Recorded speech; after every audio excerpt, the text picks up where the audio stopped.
चलिए दोस्तों, अब उत्तर देते हैं। कितना सीखा। पहला है सही बोलकर सुनाओ। जैसे लिखा हुआ है दरवाजा। दूसरा है पुरवाई। तीसरा है सुरक्षित। चौथा है चिंतित। पांचवा है योजना। छठा है शैतानी। सातवां है खूंखार। आठवां है वास्तव। अब दूसरा देखते हैं।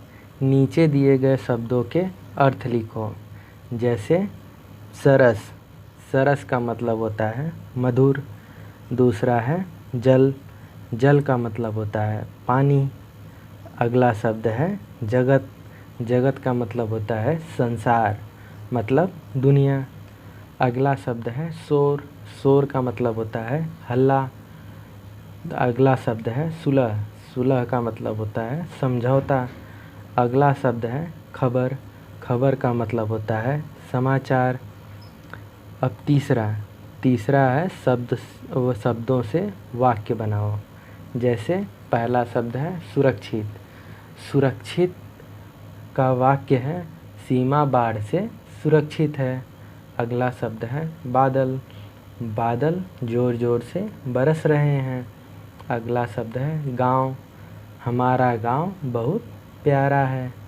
अगला शब्द है चिंता।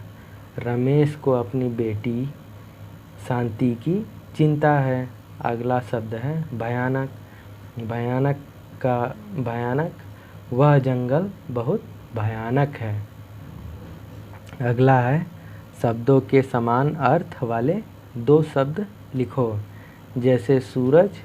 सूरज को सूर्य भी कहते हैं, सूरज को रवि भी कहते हैं। अगला शब्द है हवा।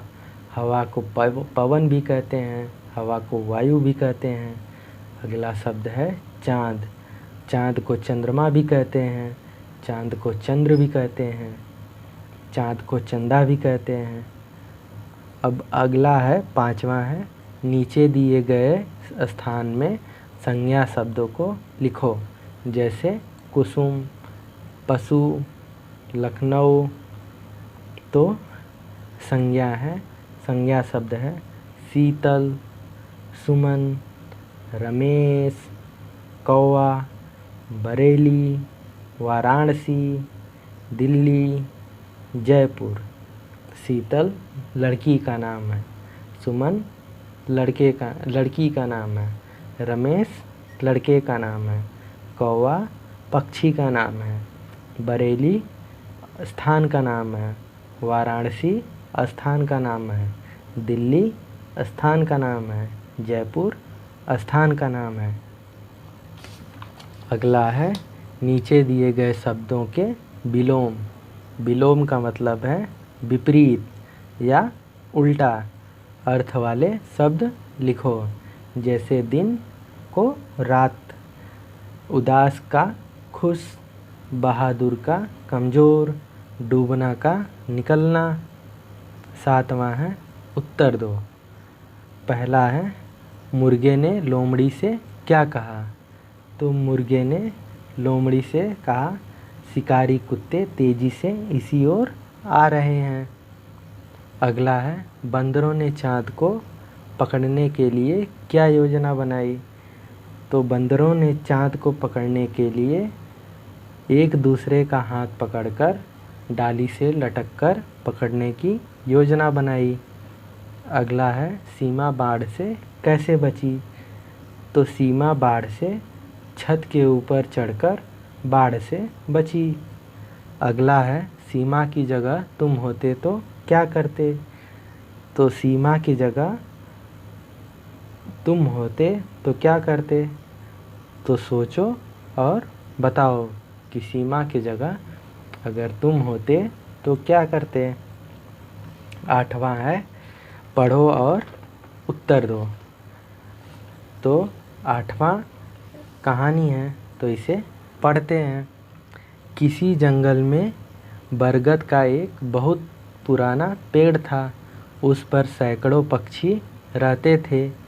एक दिन एक शिकारी उधर आया। शिकारी के कंधे पर झोला था। और पीठ पर जाल था। उसके हाथ में एक लंबी लग्गी थी। लग्गी मतलब लग्गी का मतलब होता है सबसे बड़ा बांस। उसने बरगद के नीचे अनाज के दाने बिखेर दिए।